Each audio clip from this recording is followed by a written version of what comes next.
Looking good there. Make sure we're going out there on the old YouTube. Looking good there. Here we are.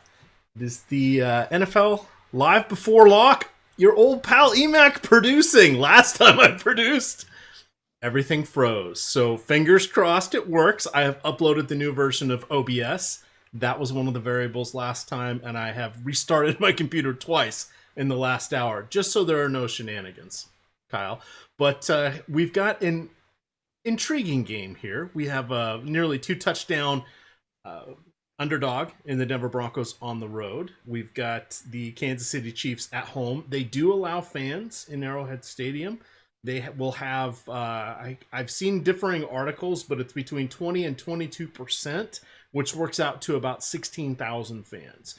So this is not anything new. They have been doing this all year, but I went and reconfirmed that they would be doing that. And there's not a lot of good articles that come out describing these different things. You have, it's pretty hit or miss on these, but here we go. And we're sponsored by No House Advantage. So we'll talk about them. I want to point out our free content of the day. We have quite a bit of free content, but the free premium content is going to be our projections, which, wait for it, will actually work for the Showdown slate, with the exception of we don't have the kickers in here. For that, you need to have the Showdown projections, but I think everybody will be fine with that. Let me drop those into chat right there. What did you see from the early games other than the Patriots defense and special teams? Pretty amazing. We had the Seattle Seahawks losing at home. No 12th man there in the state of Washington. They lost to the Giants of all teams, who kind of now sort of maybe control their own destiny in the NFC East.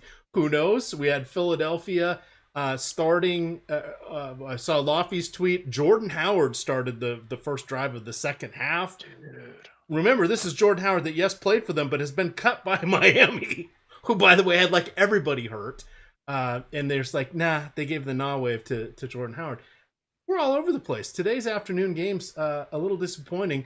Last week, the afternoon games, the marquee, Tyree Kill, depending on your scoring format, had either the second, third, or fourth most all-time single-game fantasy points.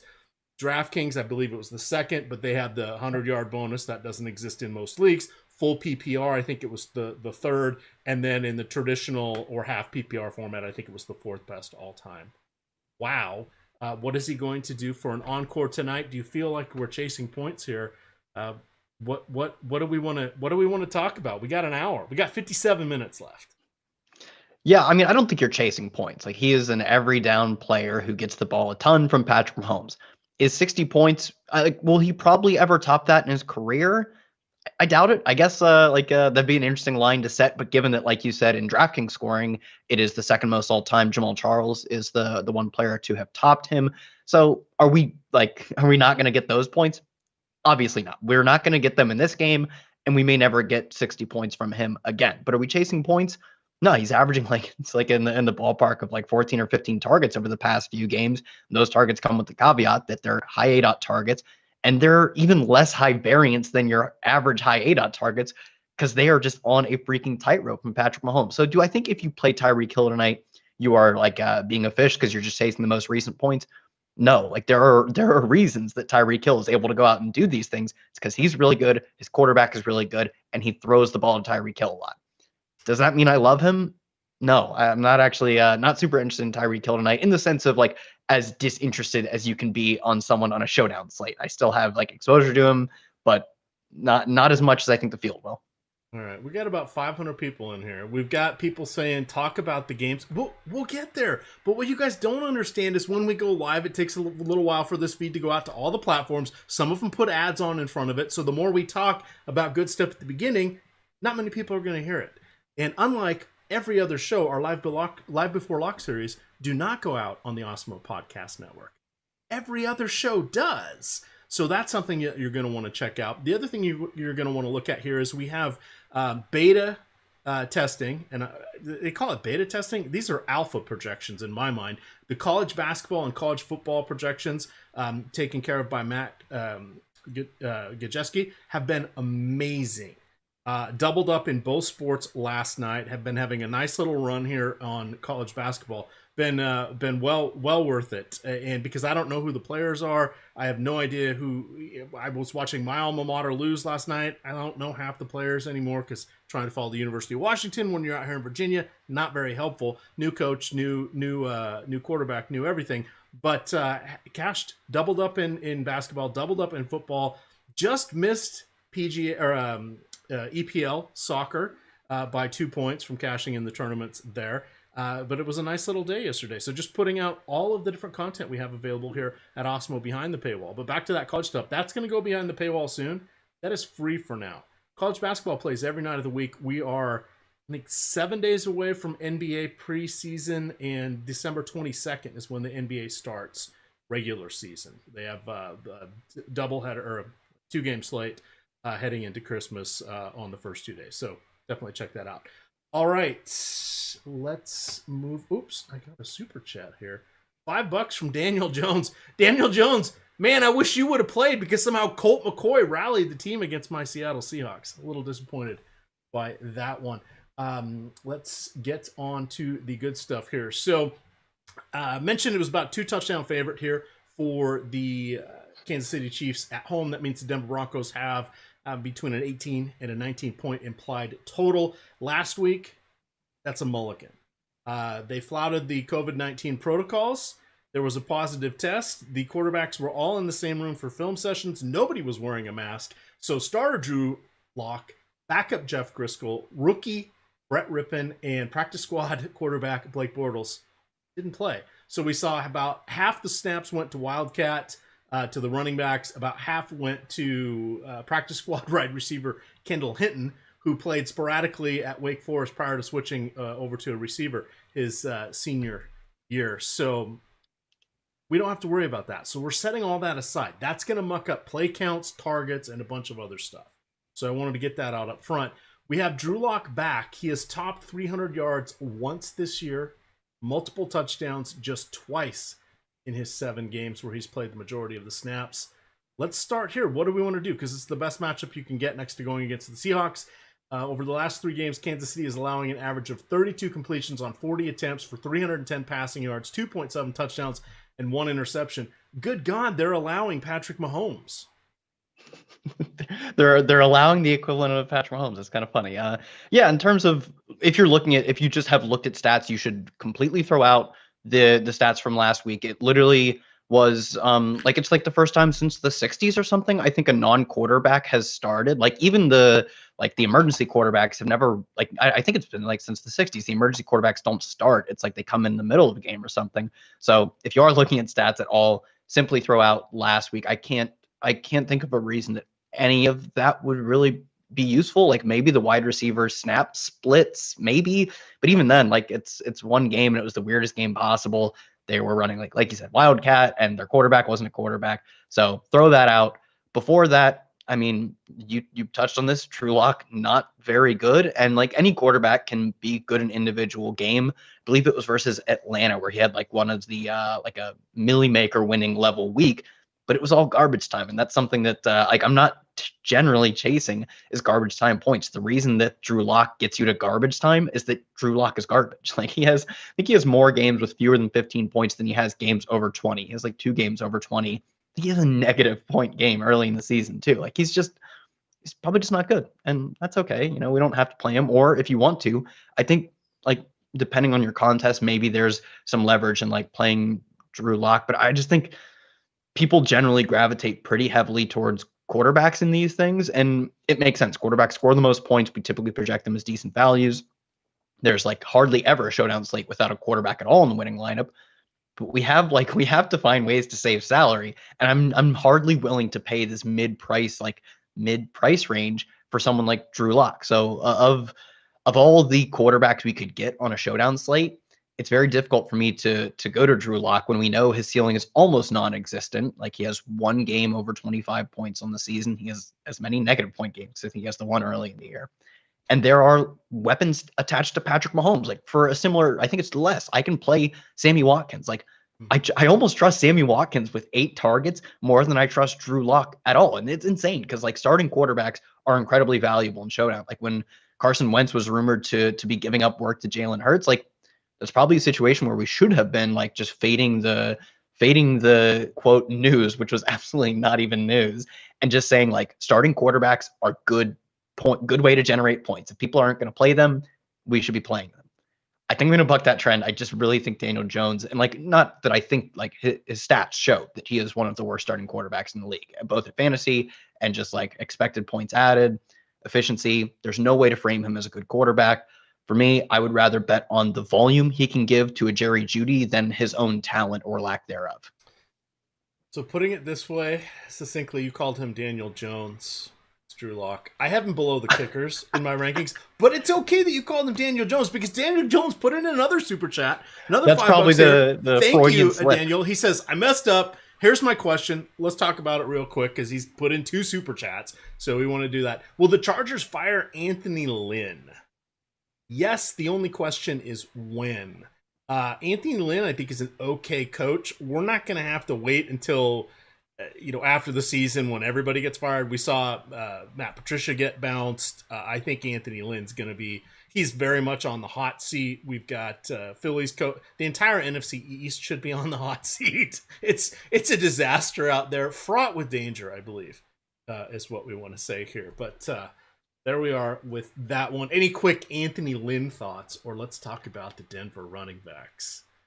I think Anthony Lynn gets fired after this game. I mean, there was literally a report that came out, I think this morning, that like unsurprisingly said he was on the hot seat. I think it was a Rap Sheet report. Rap Sheet, like notoriously probably bad sources. I don't know what it is exactly, but like that's just kind of stating the obvious, is that when you've underperformed so much as a team, like they are, honest to God, especially on the offensive side of the ball and like on their peaks on defense, one of the most talented teams in the NFL. When you look at having Joey Bosa on defense and then having Keenan Allen, Justin Herbert posting one of the greatest rookie seasons like in recent memory. You've got like Mike Williams, Hunter Henry, Austin Eckler is like one of the best pass catching backs in the league. And to routinely lose in the way that they have, like, has been egregious, especially with like dumb mistakes costing them. Like, it's not like they're a talent deficient team. It's been dumb mistakes. And then on top of that, for this like truly embarrassing performance, was it 45-0, like getting annihilated by a Patriots team that honestly isn't even that good. They're fine, but their defense has regressed massively. Cam Newton looks gimmicky at best. Like at worst, he's looked pretty bad. To lose to this team this bad, I think is such an indictment of Lynn that this will be the one that gets him fired specifically. I think if they went out and lost by a field goal or something, and it wasn't like a really embarrassing, like, they were going to kick the field goal to win and, screwed it up somehow, which seems to be of their ilk. Maybe he'd hang around to the end of the season, just, because what does it really matter? It's not like you need to hire your coach next week. I actually would bet on him getting fired after this, though. It's just so sad. Yeah, it was just an absolute disaster. We do have the inactives, so I'm calling those up. Reminder, the free content today is the Awesemo projections. I'm going to drop that link there again in chat. Only thing you're not going to get with the primetime slates is the kickers, but that's okay. If you want to jump in and get all of our primetime content, the player ownership, player projections, as well as player rankings for the full slate, basically you get everything except for the full slate projections, players, production and ownership for $3.95. That's it for the whole week. It's amazing. This week we've got tonight, we've got a doubleheader tomorrow, and then we have Tuesday night football. COVID-19 giveth and COVID-19 take it away. The Chiefs, nobody of note on offense other than Ricky Seals-Jones. Don't worry about him. The Broncos, nobody of note either. The names that I'm actually, you know what? I'm just going to drop this link into chat. It's a tweet. Taylor Rocha put those in there. So let's give her some props, and let's move on to the running backs. This is where it gets a little dicey. Philip Lindsay is active, full participant in Friday's practice, dealing with a sore knee. Over the last few weeks, Melvin Gordon has outsnapped him 60-40. Royce Freeman works in for about 10% of those snaps. Pretty much everything I'm going to say about the Broncos ignores last week. It was an outlier game. As it should. So when I say it, it's the 3 games before that. Just for those following along at home. So I said they're both serviceable in the passing game. But Kyle, here is a trick question. How many targets does Philip Lindsay have through 8 games? through 8. Yeah, it's, oh man, I know he's on a streak of like games with 0 targets for like 3 or 4. I'm gonna say 9. He has 8 targets in 8 games, 2 receptions. Putting that in perspective, Royce Freeman in his 8 games on 61 less snaps actually has 10 targets. That's actually the craziest part of it, is that he like, it's so weird. Lindsey looks like and plays like a guy who would get these like Duke Johnson, Boston Scott kind of roles, and they hate using him as a pass catcher. My God, like that's sad. Yeah, it's absolute disaster. I am not excited by either of these guys. We are not getting price breaks. We're seeing Gordon priced like he is an RB1, and I think he has double-digit fantasy points once in his last 5 games, I want to say. It's just not really worth it. Now, here's the problem. Absolute cherry matchup here against the Chiefs from a running perspective. I don't really want any of them. Can you say anything nice about these guys? Or do you choose not to say anything at all? Honestly, I think you covered about everything. Like Melvin Gordon doesn't get a ton of targets recently. It's been a pretty dry spell. Earlier in the season, he got a little more run as a receiver. And given that they should be losing this game pretty handily, it's almost a 2 touchdown spread. Maybe he has some potential PPR value. Like Philip Lindsay's not going to be that guy. So, but like you said, the price isn't there. And every time that I'm talking about these players, like Drew Lock is fine, whatever. I don't really care talent wise. He's fine. It's the opportunity cost. I look at paying for a Melvin Gordon. I look at paying for Drew Lock, and I always think, why can't I just play Chiefs? I just want to play Chiefs instead of saying, why am I going to go with the team that is projected to score 2 fewer touchdowns when I can tap into, for a similar price range, someone like Sammy Watkins or vaguely Clyde Edwards-Helaire. I think Clyde Edwards-Helaire versus like the cream of the crop, whatever on the Denver side, that's probably the conversation that is most salient, because like at his price, I actually think Sammy Watkins is like a straight up better play than your Gordons, than your Locks. Probably even he's a little more expensive than Judy, but I'll take him for the price as well. It's with someone like Clyde Edwards-Helaire that really is like, okay, now I don't know if I'm getting enough volume to offset the overall raw production of someone like Melvin Gordon, who like should see probably as much, if not more volume, maybe. I don't know. It's difficult to project with the Chiefs. And then someone like Drew Lock, who quarterbacks simply just score more. So that's the conversation I think is most interesting to have when we're looking at just building an overall like good roster, though. Unless you ask me that question, I'm usually going to tell you I'd rather play Sammy Watkins than Melvin Gordon, than Drew Lock. I don't know, like whatever Philip Lindsay is, I don't really want to play him. It's really the Denver receivers because they're mostly reasonably priced. And that's about it for me on the Denver side. All right, so let's talk about our sponsor, No House Advantage. Want to give them a shout out here. We do have free projections for them. Let's talk about what they do. Now, these are free all the time at the moment, but they are a prop wagering site. But we're not going against the house. It's peer-to-peer. We're playing against each other, other gamers, just like it is on DraftKings and FanDuel. We get tournaments, we get the GPPs, we get the 50-50s, we get the head-to-heads, everything we're used to. The twist, we actually are going with player props here. So they set the lines. These lines are static. They do not change for injury, weather, what have you. They stay the same. So oftentimes you can find a little bit of an advantage there. So for example, tonight we have Clyde Edwards-Helaire at 54 rushing yards on No House Advantage. Awesemo is projecting him for 52. I think that's aggressive. I'm thinking more something like 40. I'm willing to play he's got a stomach bug, that the Chiefs have completely gone away from the run, including when they're up. They are now averaging over their last 3 or 4 games, 70% passes. And it's just been an absolute debacle for the running game there. So for me, I want to go with the under on that. So what you do is you choose 5 of their between 20 and 40 questions, depending on the slate. You rank them with confidence points, and then that's what scores it for you. That sounds complicated? No worries. Click on that link there for our free projections. It tells you the probability of being under or over. And if that's too much for you, to the far right, it just says pick the under or the over. But check it out, nohouseadvantage.com. Very elegant website. They do have an app. Use the promo code Awesemo, and they will match up to $20 with your first deposit. Refer a friend, get $5 when they make their first deposit. Clyde Edwards-Helaire, 54.5 over or under rushing yards. I'll take the under as well. It's for all the reasons you said. Right now, the Chiefs lead the NFL in pass percent over expectation, which, like you said, it adjusts for the fact that they're a team that, given how much they win, they shouldn't be passing that often. They still pass at an above average rate. They've lost, what are they, a one-loss team, I believe? Like, this is it's surprising, like, in the sense of coaches often do seemingly irrational or at least mathematically suboptimal things.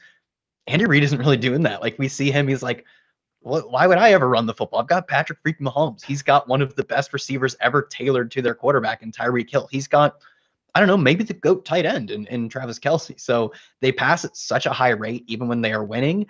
And Clyde Edwards-Helaire does, like, he's not a true, like, 100 or 80% market share of carries guy. Le'Veon Bell does get some work. So unfortunately, like, I really was excited for Clyde Edwards-Helaire on this team, but I have to bet the under on this.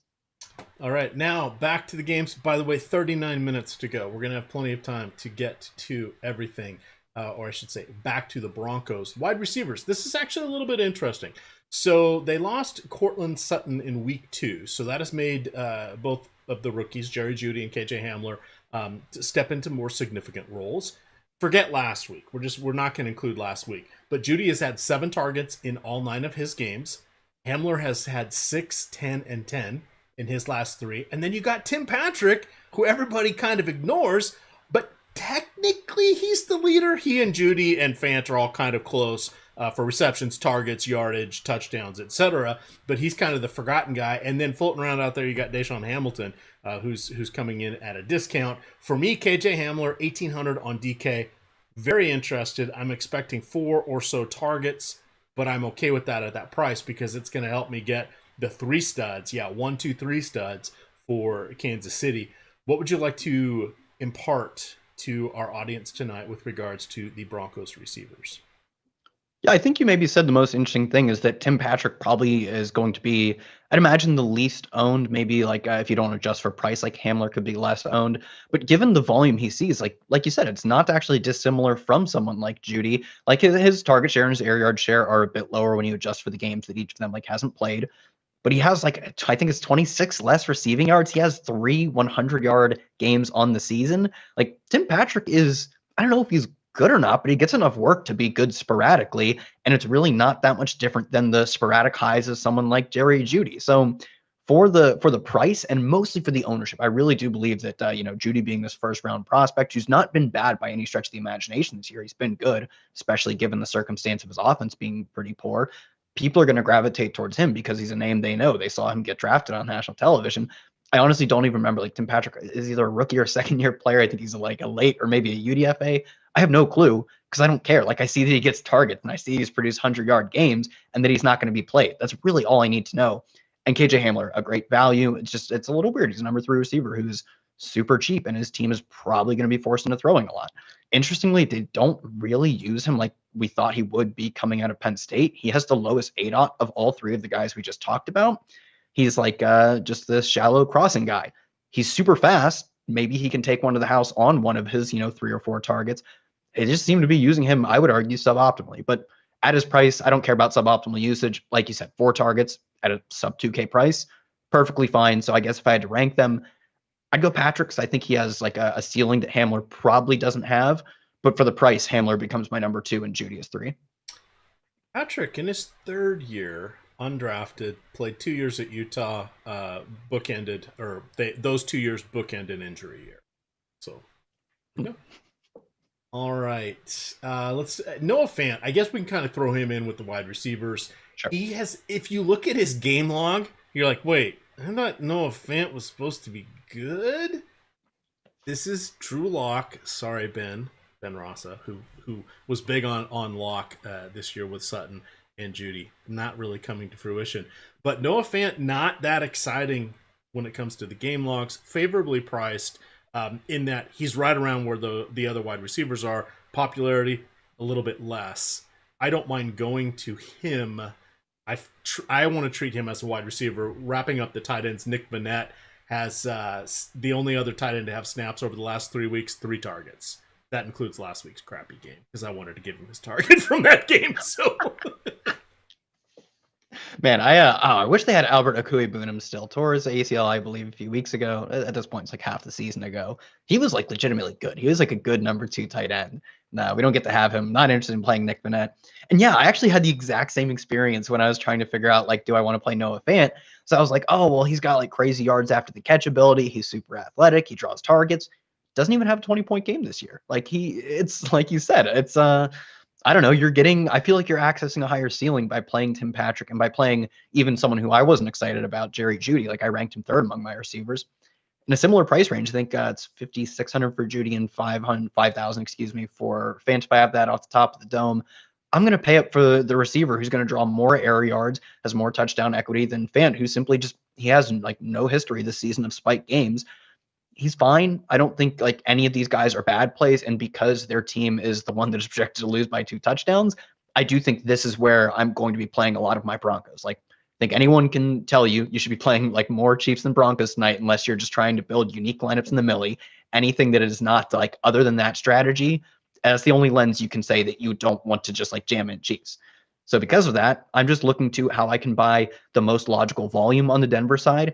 And as massive underdogs, that comes through the passing options or the receiving options, to be specific. So I think for me, Fant falls low on that list, but it's the list of guys I'm interested in. Like I'm really finding like it very difficult to be interested in Melvin Gordon or Philip Lindsay. At least these guys, they work within the confines of the expected game script. So I would say I'm most excited about Tim Patrick.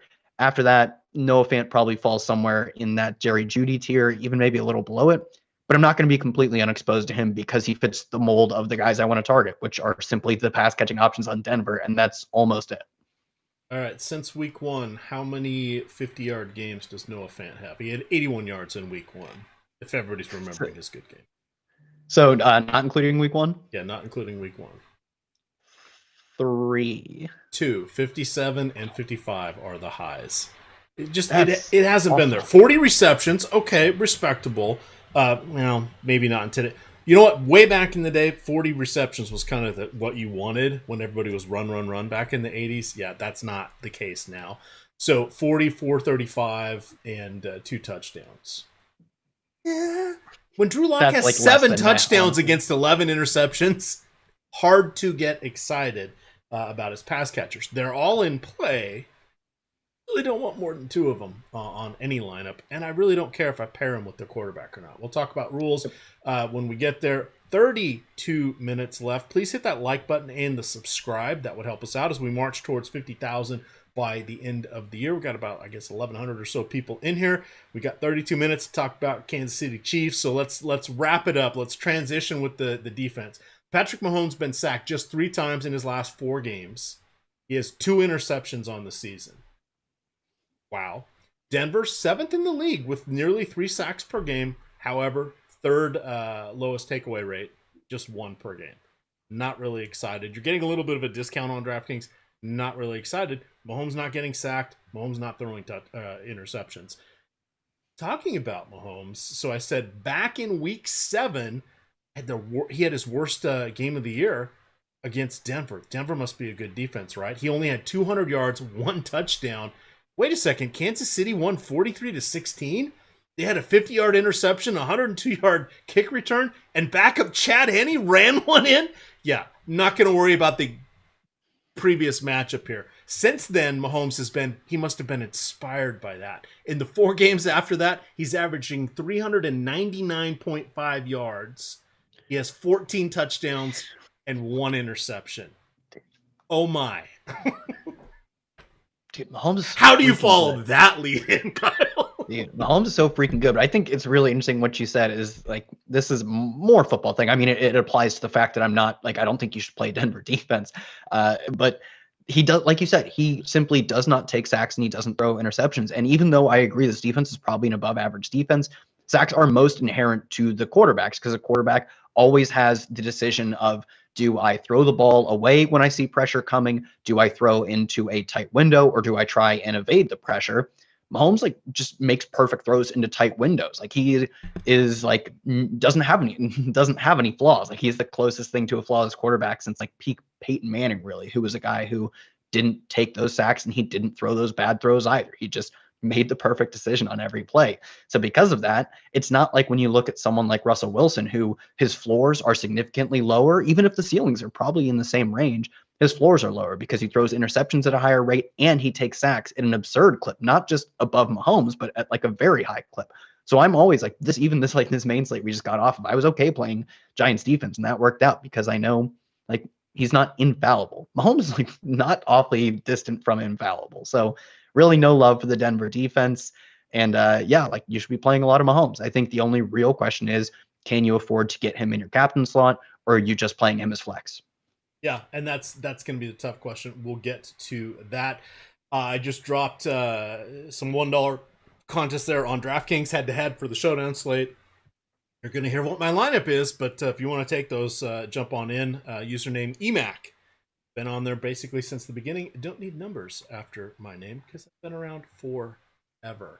All right, so Patrick Mahomes, amazing. The Chiefs running backs, not so much.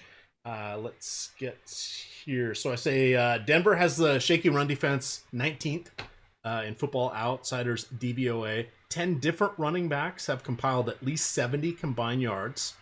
They've only allowed 8 touchdowns, though. However, 6 of those have come in the last 3 games. 2 running backs have each gotten 2.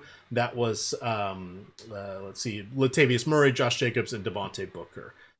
So I said since the addition of Le'Veon Bell, it's really cramped or crushed Clyde Edwards-Helaire's opportunity. So he's the rookie. Remember that they get now, and I'm blanking on his name, the guy who's sitting out for the season.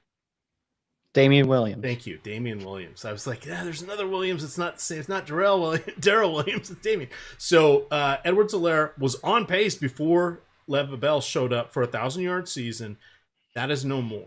So in the 5 games that we've had Le'Veon Bell, Bell, that is, has averaged 19.5 snaps with 5.5 carries for 20 yards, 1.5 targets for just shy of 10 yards. He has a rushing touchdown. Got that in the last primetime game. We don't have Byron Pringle, so I'm looking at Lev Bell here. I don't want Clyde Edwards-Helaire. Here's why. He has, let's see, in those 5 games, he's averaged just shy of 35 snaps, 9 carries, just under 40 yards, 3 targets, 2 catches, 11 yards. He does have 4 touchdowns in those 5 games, but that's it. We're not getting a price break. He's coming in on the flu. He hasn't practiced in a couple days. He probably is getting an IV before the game, etc. And they're 2 touchdown favorites. Some people were saying, "Hey, let's give." We saw this the last 2 primetime games with the Chiefs because, good God, they've been on half of our primetime. Half their games have been in primetime already this year. They were saying, "Oh, well, with Bell, they'll let the young guy run it and save the old guy's legs." No, Bell's washed. They'll use up Bell before they go to Clyde Edwards-Helaire, is my guess in this one. So I'm actually comfortable with Bell. He will be a flex play in my main lineup. Again, just drop those head-to-heads out there on DraftKings. How do you read the tea leaves that are the Kansas City Chiefs backfield? Yeah, I think the prices just don't align with the backfield split. Like Clyde Edwards-Helaire should still be projected to see more volume, undoubtedly, but like at his price, I think he's our worst value among like the big, I guess if you include him, the big 4 Chiefs. He's the worst value among, Tyreek, Patrick, Kelsey, and himself. And then when you look at him versus Le'Veon Bell, Bell gets enough work. Like, I don't think he is like projecting for a massive role, but he gets enough work. Like you said, it's like 5.5 carries and a little shy of like 2 receptions per game. That's enough that at his price, his like sub 3K price, that he helps you fit in other good players and he's not drawing dead for a touchdown. He also has a little bit of target potential. He can catch 2 or 3 passes. I think his high end is like 3 to 4 maybe, but that's enough at his price. Whereas Clyde Edwards-Helaire probably needs at least a touchdown. If this game is high scoring, he probably needs a touchdown and potentially at least to push for the 100-yard bonus, or at least to come, somewhere in like 4 or 5 catches and 100 yards from scrimmage. Given the rate at which they run the ball, which is very low for like how many points they score and how much of a lead they have, I don't think he's egregious, but I do think that I'd just take the savings and play Le'Veon Bell and say, yeah, I'm going to lose a target or 2, and I'm going to lose 5 or 6 carries, but it's well worth the price you get to pay to play Le'Veon Bell. So Edwards-Helaire is fine. I don't think he's like an egregious play. We still have him as a better value than I believe Gordon and Locke. But I'm much rather looking to pay up for someone like a Kelsey, obviously Mahomes, And Sammy Watkins as a cheaper play, I'd take Sammy Watkins over him.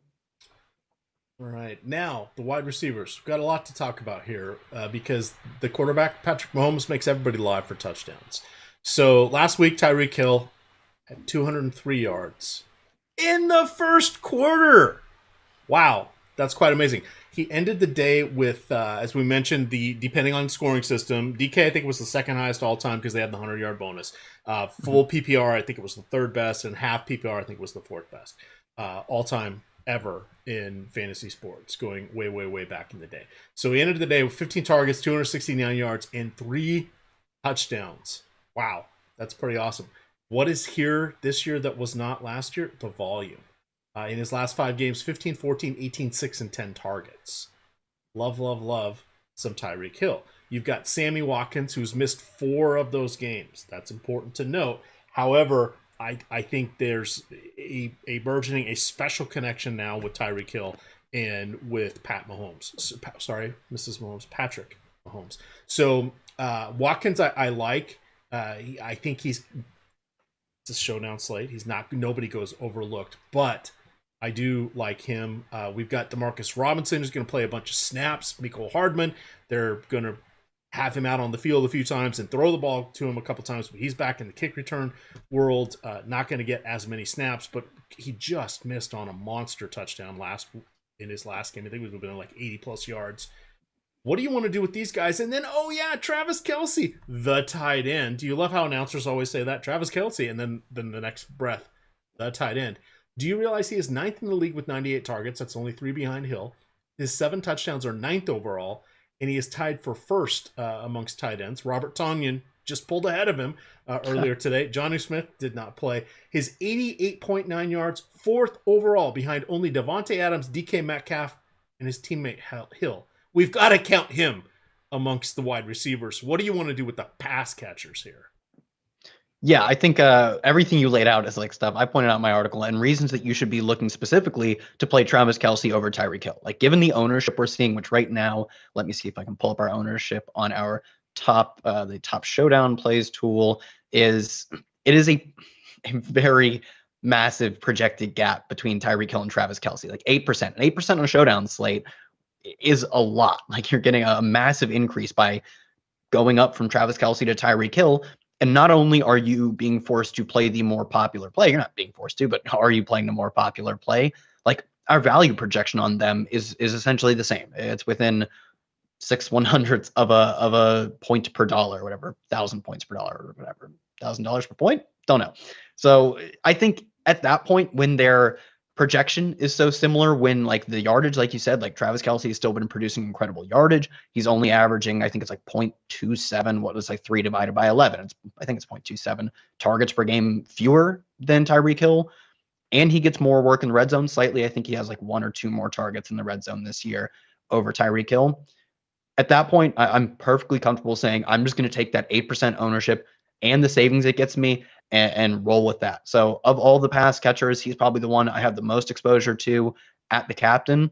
I just think we're going to get a lot of ownership, and our ownership projections confirm this, that if they're even close to right, we're going to get a lot of ownership based on the big Tyree Kill explosion, and he deserves to be owned. Like I'm not saying he's a bad play.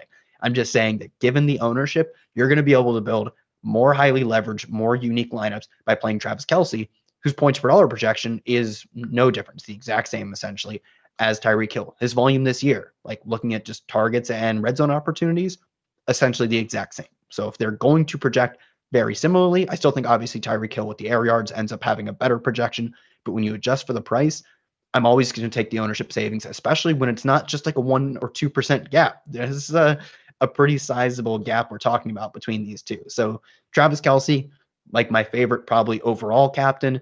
And then when you look down at Sammy Watkins, my favorite captain versus the field. I'm probably more X the field on Sammy Watkins at captain than I am Travis Kelce, but that's just because it's harder to be, 5-10X, the field on Travis Kelce whenever there are so many options.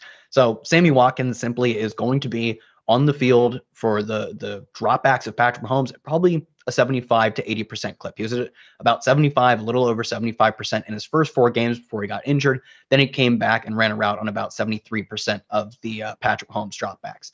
he was getting targeted at a pretty good clip too. I believe he had, of his 5 games to start the year, like 4 of them, either 3 or 4 of them were 7 or more targets. And then he comes back with another good, I think it was a 7 target game again. He gets a lot of looks from Patrick Mahomes, and that is all you need to tell me for me to consider playing him at captain. And then we know that he's not going to be highly owned, and he's cheap, which allows you to play, like, it allows you to play a Patrick Mahomes, Travis Kelce, and then, obviously Sammy Watkins at captain, and you're not completely hamstrung. Like, you can still do other things with the rest of your lineup. So the way it lets you build, the volume he sees, and the hands that volume originates from, these sweet Patrick Mahomes hands, I think Sammy Watkins is just kind of every time, as long as he's getting the normal amount of like snaps we expect, I'm always going to be over the field on him at captain specifically. All right, we have 20 minutes until lock. We have 1,300 people watching. We have just 124 likes. Come on, let's get that goosed up. Let's approach 200. Josh Engelman will be sad if we aren't. Your old pal's producing, and fingers crossed. Looks like the computer's knocking on wood right now, not going to freeze like it did the last time I produced when poor Greg Ehrenberg, you guys know him better as Nerd-Ass Greg, was on the stream with me. So that was no bueno, but looks like we're hanging in there tough right now. So do hit that like button, hit that subscribe button as well. We're marching towards 50,000. We'd like to get there. And then reminder, No House Advantage is the sponsor tonight. That's nohouseadvantage.com. Prop wagering site, not against the house, hence the name No House Advantage, against each other. Same contest formats we're used to, gamers versus gamers. Beat your friends. Don't worry about the house. No House Advantage. Promo code Awesemo gets you a deposit bonus match, $20 up to your first $20. Refer a friend, get another $5 when they deposit. Way to go. All right, we have talked about, let me get the notes page here, most everything. Ooh, while I'm over here, we have free No House Advantage projections. I'm going to drop those in. Tells you what you need to do. I'm going to close that one, and then I'm also going to drop in the free Awesemo projections for tonight. You're going to get everything but the kickers for Showdown. That's what you need. All right, I am back to my sheet here. The Denver defense, the Kansas City defense. Denver leads the league with 26 turnovers, 3 more than any other team this season. The Broncos are allowing just over 2 sacks per game. That's about league average. Kansas City, about 2 sacks per game. They are 5th in the league with 17 takeaways, however. Kansas City's price got goose, $6,400 for them in the captain slot. That's pretty lofty. What do you want to do here with the Kansas City defense? Yeah, I'm probably play them in prime time where it's a little more favorable price. A little more tenable, yeah. I think you can just fade the Kansas City defense. It's just the price. It's simply that for what they're 6,400. Like, you're probably significantly more likely. Like, I think they should be priced with someone like Tim Patrick or like Harrison Butker. Yes. Like their projection just isn't going to be like no defense is going to project particularly well. And we always see these big home favored defenses, like they end up getting a decent amount of ownership. And when we know that if they don't get a touchdown, like they're drawing dead to be in the optimal lineup, unless the Broncos go out, throw multiple like interceptions, sacks, and don't score hardly any points, you really do need that touchdown to find your way to the optimal lineup, especially in the context of this slate having so many guys worth paying up for. Like when you go to pay for the Kansas City defense, it's not like you're paying $4.5K for a defense. You're paying a lot for a defense, and that means that you are probably missing out on one of or compromising on the studs up top, who we know are very likely to score a lot of points.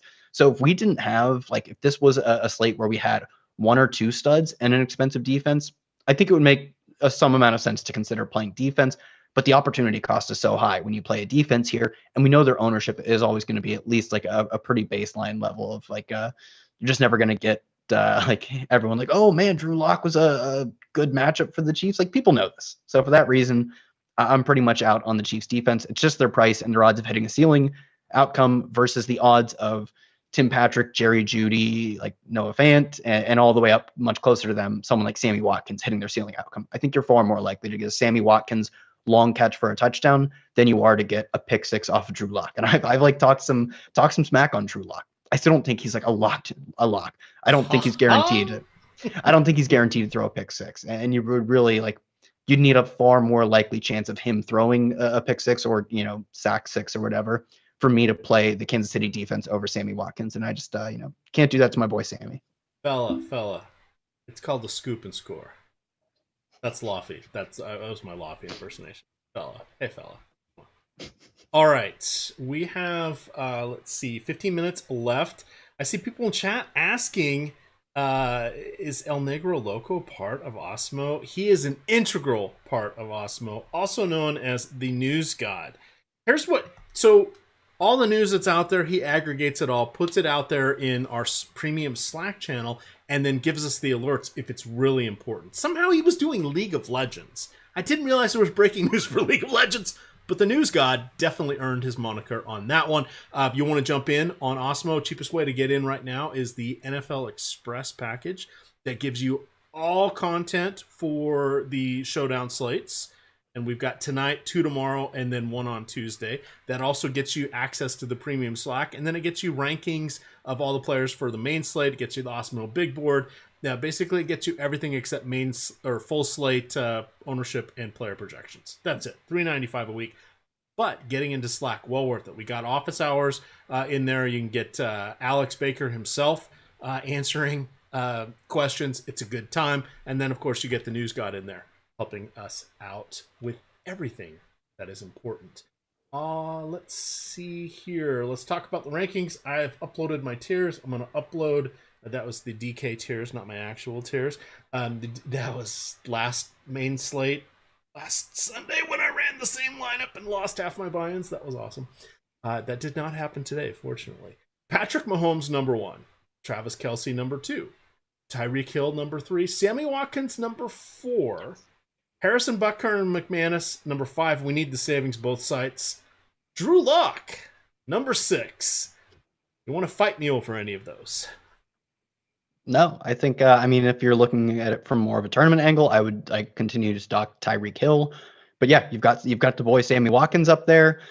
You've got Drew Lock low. You've got the salary savers. I think maybe in tournaments, I would look to pivot from, especially Brandon McManus. Like, I honestly, I think I'd probably take like a Le'Veon Bell, like a KJ Hamler over him. I think you probably capture a little more ceiling with those guys. Maybe, I don't know, Demarcus Robinson kind of in that same vein.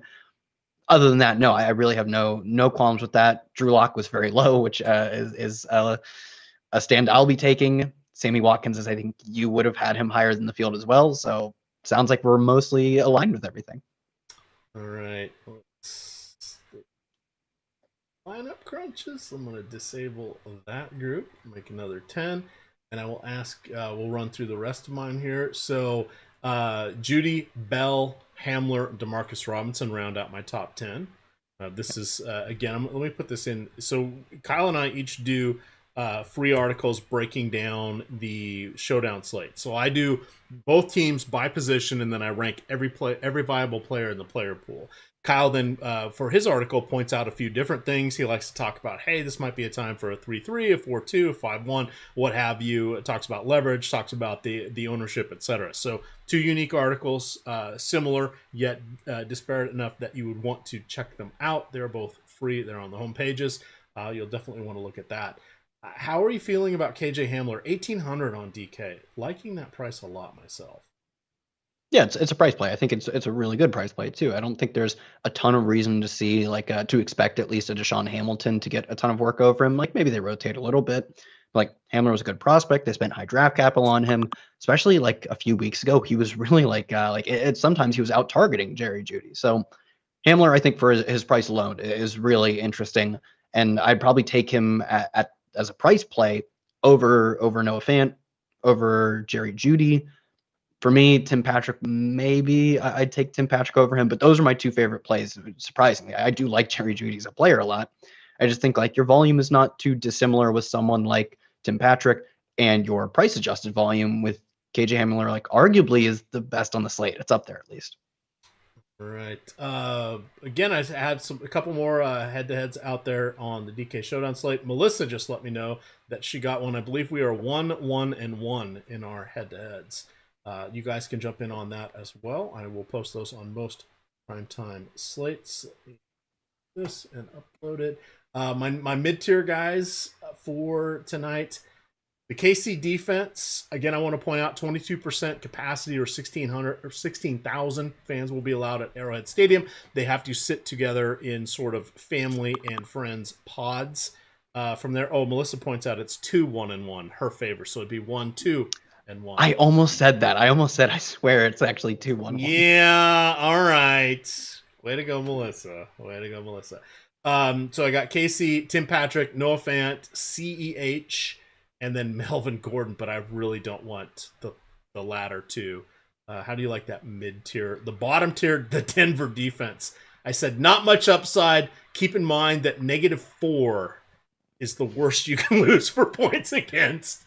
Philip Lindsay, Royce Freeman, Nick Vannett, Deshaun Hamilton, Darrell Williams. Yeah, not really excited by these guys. What do you want to do as we wrap up? 10 minutes to go, and I'm doing some crunches here. Did we mention Demarcus Robinson in the mid-tier? No, please mention that.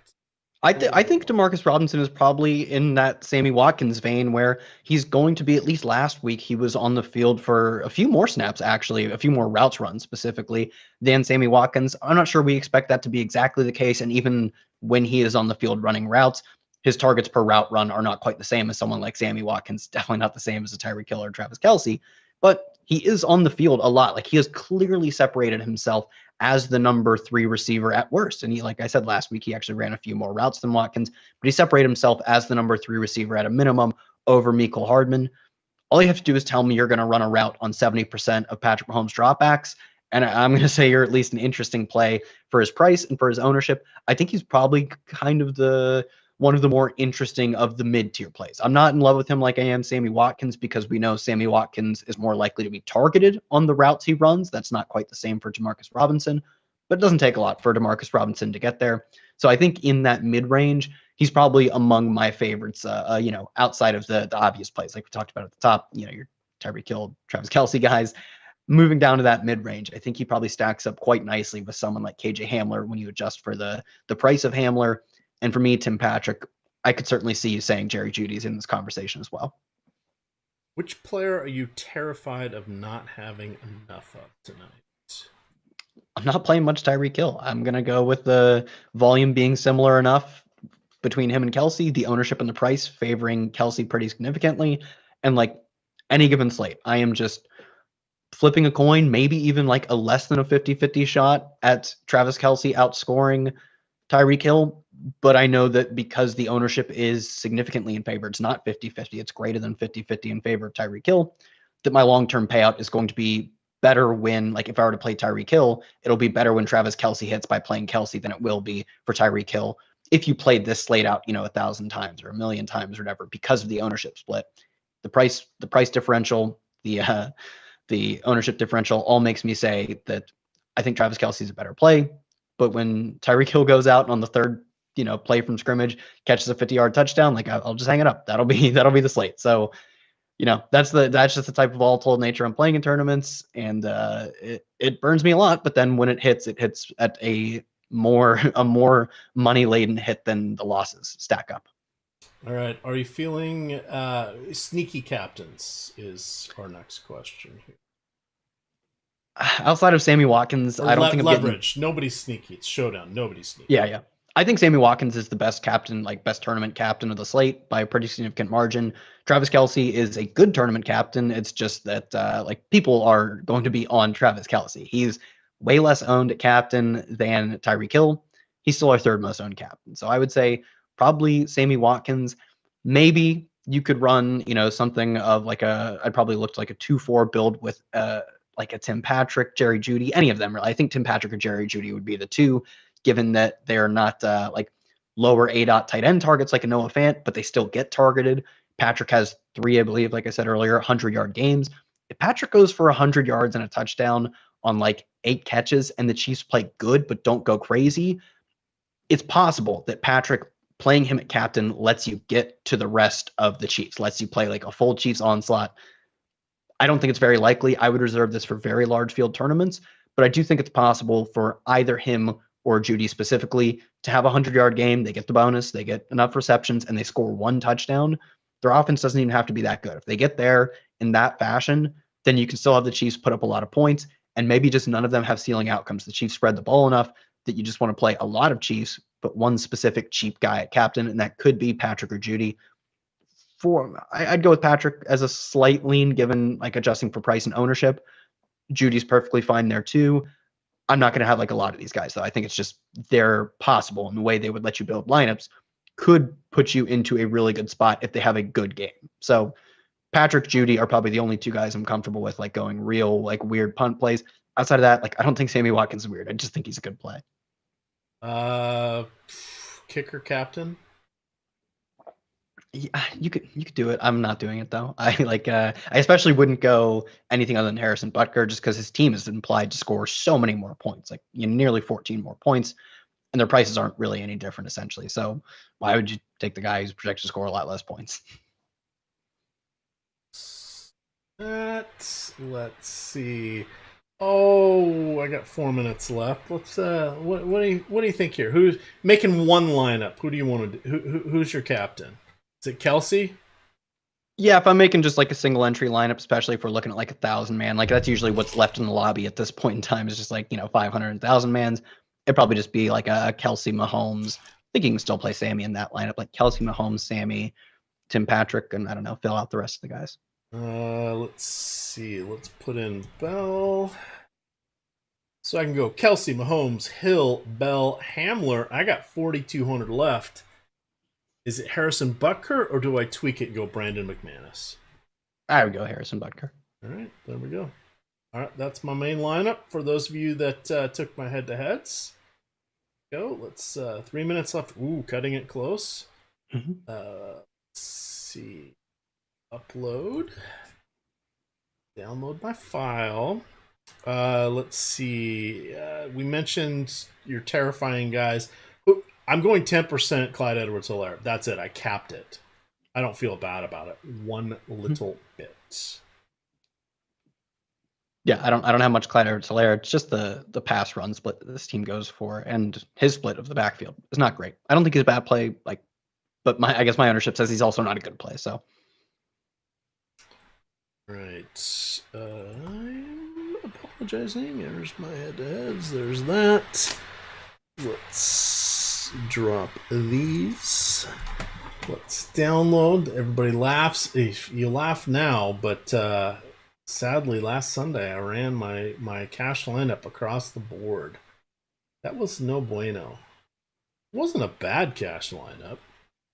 I won over half my head-to-heads and cashed on all the 50-50s, but sadly, the 2 weeks prior to that, I had 90th percentile cash lineups. This week, I ran Derrick Henry and Cook in the same lineup. And fortunately, I had Kiki Kuti in there. Sorry to our friend. Was Brandon Cooks? So he went out with a concussion, right? he got evaluated and I believe came back in, but Okay. he didn't have a good game. Yeah, that was a tough one. I had Ferkser who got there late. Let's hit the. Oh my God, we're in under 90 seconds here. Fingers crossed. Did it work? It worked. We're in. We're golden. Stay golden, Pony Boy. Stay golden. All right, we got 1,000 people left. 231 likes. Come on, let's get 250 before we get out of here. Please do hit that. We're running this all back tomorrow. We have NFL Monday doubleheader. Oh my goodness. We're starting at 5 o'clock. Kickoff tomorrow. We're going to have content posted tonight, or at least my free article will. I'm just finishing that up. We will definitely have shows live before lock. We're going to have... so everything is focused on the 2-game primetime slate, but we'll also break down the Showdown stuff. So if you guys want to get in on that, you'll definitely be able to. That is the NFL Express package, $3.95. No promo code. It's the best deal that we have going on right now. And by the way, you get double Showdowns, no Thursday game, but we're starting to get into Saturdays, which means we're going to have some Thursday, Saturday, Sunday, and Monday night games. And then they lose the Thursday game, keep the Saturday game. I was looking ahead. But you're basically getting 3.5 Showdown slates through the end of the season. We're not going to count Week 17 when everybody plays on the same day. And then, wait for it, we're into the playoffs, which all of the fun really starts there. Tomorrow at 10 a.m., you're going to get Matt Gajeski, Dave Loughran, and Alex Brown, Chicago Bear. Alex Brown will be rejoining the show. He had last week off. He was flying back from the game. No, he's not playing, but he does some NBC work over there. At 11, you're going to get Josh, Adam, and Lofty breaking down the slate. And then I don't have the actual time, but I'm sure we will have live before lock and live before lock tomorrow, focusing on the 5 o'clock or 5:05, whatever it might be, kickoff time. So we've got you covered there. Check us out. Well worth it here at Awesemo.com. Give us a follow. The main handle, Awesemo_COM. You can follow Kyle at Kyle Tweets here. And of course, I am at Emac DFS. With that